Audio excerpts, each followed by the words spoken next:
Hello everyone. Today we are very honored to have Vice Foreign Minister Cui Tiankai here to share with us his thoughts and views on the Sino-US ties. Good afternoon, Minister. Thank you very much for accepting our interview. Thank you for giving me the opportunity.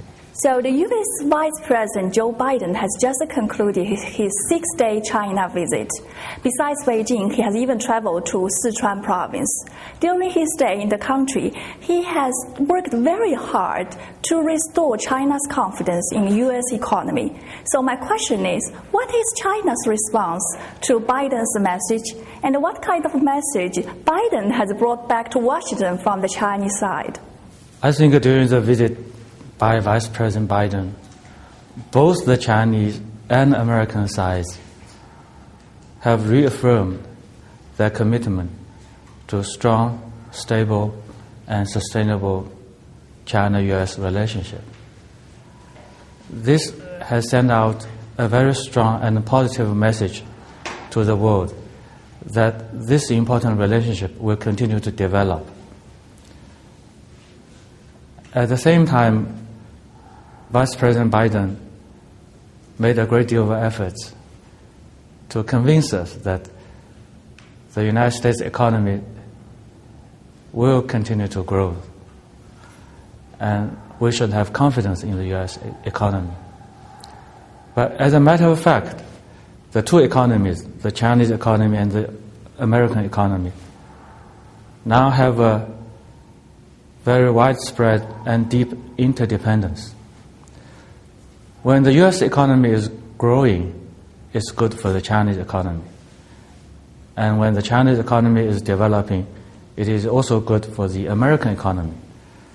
So I think for that reason, we do have confidence in the U.S. economy.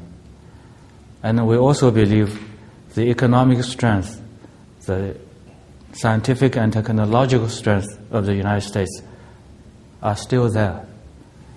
They are still quite strong. So we hope and we are confident that the American economy will continue to grow, which will serve the interests not only of the United States, but also the world at large, including China. I believe the U.S. President Obama will be very happy to hear what you have just said. Well, I think Premier Wen Jiabao, during his meeting with Vice President Biden, he said something in very clear terms in front of the press, that the prosperity of the U.S. economy will serve the interest of us all. And we now know that the United States and China are enjoying a very frequent exchanges from the top leaders to the grassroots level. So, but however, we still have some differences in a number of very sensitive issues. So how do we deal with those differences? I noticed that over the past year, the two countries have been established mechanisms to address and manage those differences. And one of those mechanisms, actually, you are the top Chinese delegate, that is ChinaUS Consultation on the Asia Pacific, which held in June in Hawaii. So can you talk us more about those mechanisms? Well, first of all, I think that there is growing common interest between China and the United States. That's why we have so many mechanisms of consultation, dialogue between the two countries. On the other hand, there are differences between China and the United States. But these differences are different. They do not belong to the same category. Some of the differences, they concern the very foundation of China-US relationship. They concern the sovereignty and territorial integrity of China, like the Taiwan issue. So on these issues, we have long-standing position. I think the American side is clear about our position, and will continue to work on the United States so that the U.S. will give full recognition of the core interests of China. And there are other differences that may belong to a very different category, such as economic and trade disputes. Because of a growing interdependence between the two economies, there are inevitably disputes, even conflicts in economy and in trade, in investment, finance, and so on. And for these differences, I think the two countries have to work together to find out ways that will bring about a win-win outcome. Because neither could do without the other. So are you satisfied with just the concrete China-US consultation on the Asia-Pacific? That is a new mechanism just established during the strategic and economic dialogue which took place last May in Washington, D.C. And we had the first round of consultation in Hawaii, which is a very suitable place because it's right in the middle of the Pacific. So for the United States, this is a gate to Asia. And my colleagues and myself, we worked very closely with our American colleagues, including Assistant Secretary Kurt Campbell and others. We spent a long day together. We covered widespread agenda. We discussed so many issues, including the need for enhancing mutual strategic trust between the countries and the respective strategic goals in the Asia-Pacific region and our policies on various issues. I think such consultation and dialogue is very useful for better mutual understanding. And maybe that will also enable us in the long run to have a better coordination between the two countries, so that China and the United States will work together for the common good of the entire region. And the goals we pursue in the region will not be conflicting to each other. Just now you also mentioned the Taiwan issue. Actually, U.S. arms sales to Taiwan has always been a very sensitive issue between China and the United States, since it is concerning China's core interests. However, some U.S. officials and scholars argue that the arms sales is actually in the interest of a peaceful development of cross-strait ties. So what's your comment on their sophistication?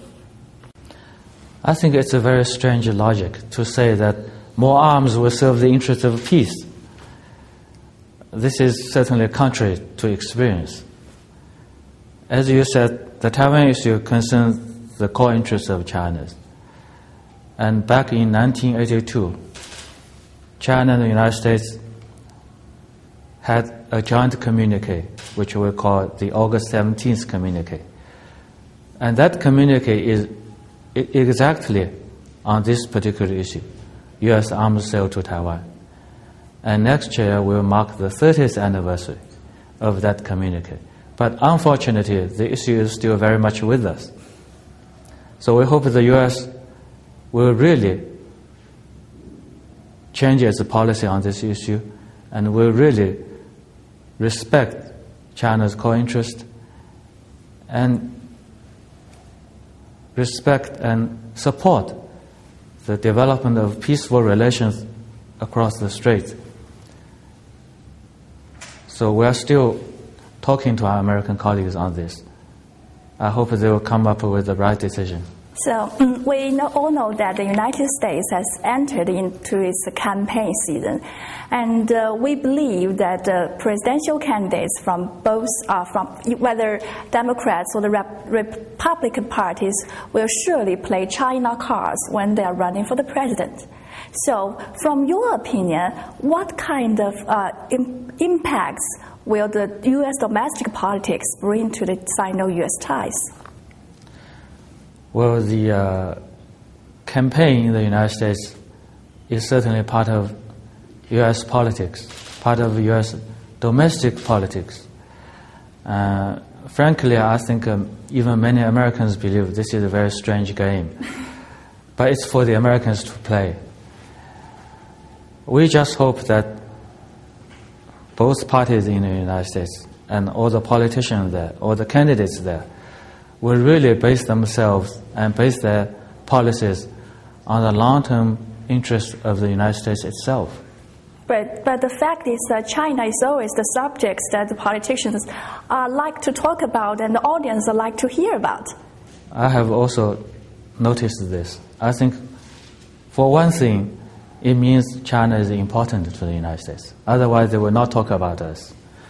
Number two, many of them just don't have sufficient knowledge about China. So they need to come to China to know more about this country. Like Vice President Biden. That's right. So actually, I think it is widely believed worldwide that the Sino-US relationship is the most important bilateral relationship in the world right now. So how do you see such a relationship in the context of such a rapidly changing world? And some people say the world economy needs US-China cooperation. So actually, the bilateral relationship of these two countries has entered into a very special and very new stage. Do you agree? Well, I think both China and the United States are important countries in the world. And our relationship will certainly have a major impact globally. That's quite true. But world affairs cannot be determined by China and the US only. That's also true.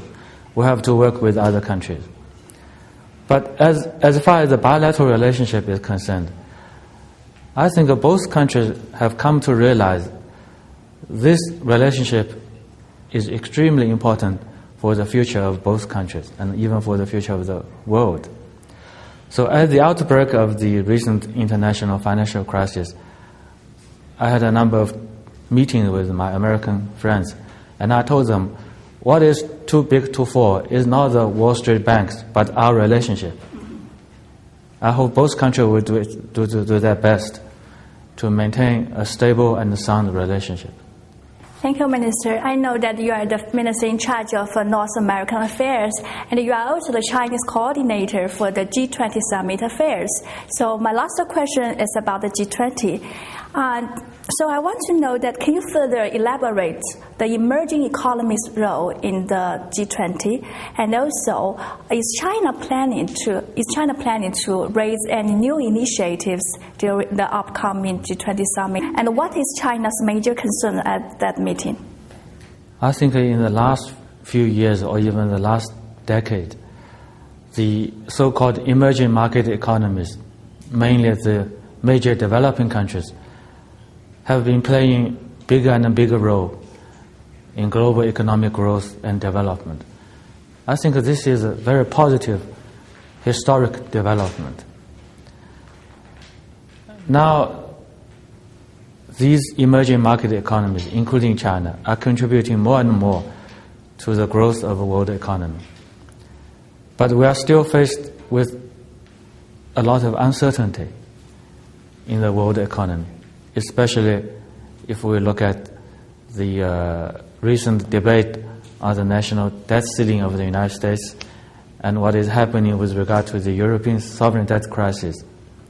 I think the prospects of world economic growth will depend more and more on the contribution of the developing countries as a group, maybe not just one or two of them, but the large group of developing countries. And again, this is a very positive development.